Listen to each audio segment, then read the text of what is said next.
بسم اللہ الرحمن الرحیم۔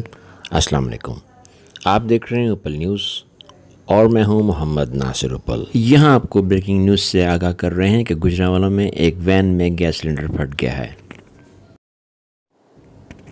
گجرانوالہ سے انتہائی افسوسناک خبر، ڈی سی کالونی کے قریب گاڑی میں گیس سلنڈر پھٹ گیا ہے۔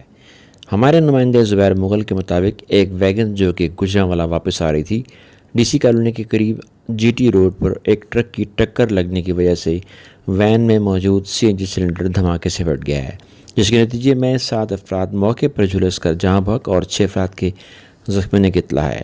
موقع پر ریسکیو کی ٹیمیں اور امدادی کارروائیاں جاری ہیں۔ آپ دیکھ رہے ہیں اوپل بریکنگ نیوز۔ ہمارے یوٹیوب چینل کو لائک کیجیے، سبسکرائب اور شیئر کیجیے اور کمنٹس میں اپنی رائے کا اظہار ضرور کیجیے۔